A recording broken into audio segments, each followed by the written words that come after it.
dissection, and I create more dissection by pushing up the tissues like this, and then finding my way on the bony structures.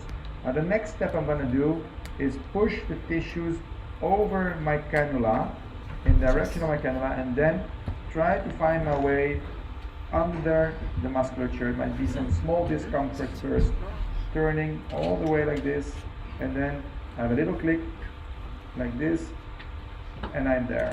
I'm going to be now under the muscle. I always check with the patient that she's okay. There. Are you okay now? Yeah? There's sometimes a slight discomfort when I go through the ligament, and now I'm under the muscle. And you can see I can move quite freely, and I'm going to inject here and there a little bit of volume. Actually it's intense, but a volume of intense.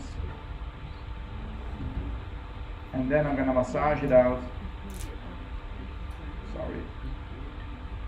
This is where there's some resistance. I'm going to work around the resistance like I mentioned before, and maybe this way is better. Is it better this way? Yeah, so working around the resistance really helps. There it goes. And you see that I've got some irregularities now. I injected 0.15.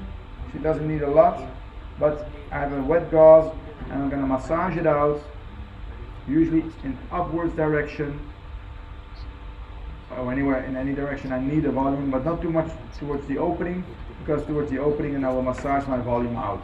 I will massage the product away. And there it is.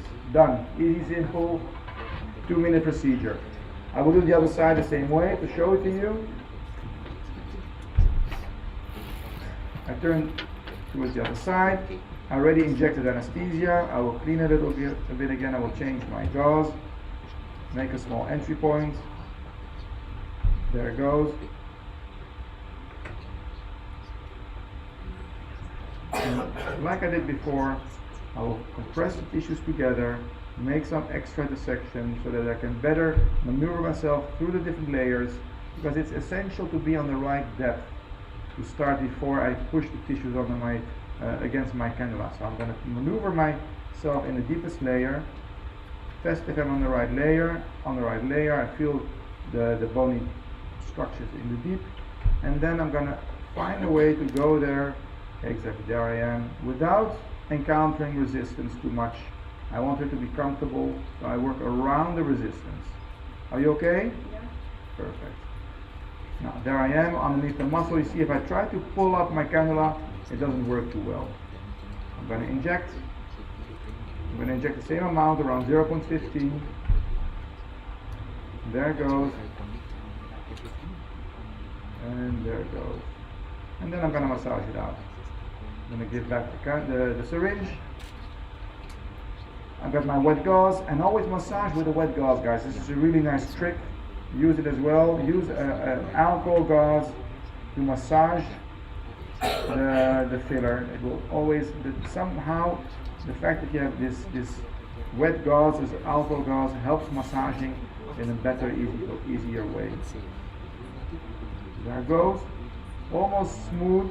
Massage a little bit more, and I really use this bony structure to have a good, strong massage. And done. 2-minute procedure, finished. The next thing that's important, and I already drew it a little bit, I will take away this drawing on the upper face, is of course the mid face. Now she has already a very good aspect of the lateral zygomatic arch. If you look at the mid face as one cosmetic unit, the lateral part is already nicely volumized. There's a nice definition of these lateral zygomatic arches. She does miss a little bit of volume in the medial part, but very locally. I don't want to volumize the nasolabial folds, I don't want to volumize the malar bags, I don't want to volumize the lateral aspects of the zygomatic arch. I really want to volumize around the malar bag. Why? To give a bit of tension under the nasolabial fold, to diminish the nasolabial folds. But I really want to be in a deep fat layer, and I want to be very precise. Can I have a volume on a syringe, please? And because I want to be precise, I will need a needle, and because I really want to make a smooth correction, I will use volume in this area. So I will have volume on my 27 gauge needle, and the injection points I will use, like I already said a little bit, I will work around the mailer bag to give back a little bit of contouring around this area, because what you see, she's got a nice contour lateral, she got some nice volume like all the way medial, and I want to have this transition area connected in a natural way. So 1 point, 2 points, 3 points, maybe a 4th point once I'm doing it. And I'm going to inject small boluses. I don't want to inject big boluses, just small 27 gauge needle. I want to inject small boluses, and I rather inject more points so that I can inject small boluses than inject less points with bigger boluses. A needle. Yeah. The regular needle.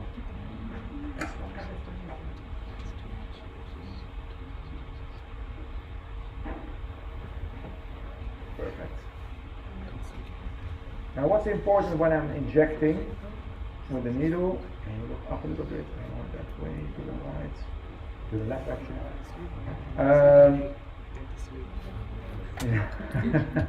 I want to be perpendicular on the bone. The moment I have an angle in my needle, which is upwards or downwards, I will not know where exactly I'm touching the bone. I lose control on where the tip of my needle will end up on the bone. I want to have exactly control where I'm on the bone, so I want to be perpendicular on the bone to have this control. So I will move from lateral to medial. I have my perpendicular injection here. There goes, smoothly on the bone. I will aspirate a little bit, and then I will inject small amount of volume. Are you okay? Each injection I ask my patient how she is, because I want to make sure that I'm not bruising a vessel. There it goes, 0.1, 0.2. Are you okay? Very good. Small injection, 0.1. I continue, 0.3.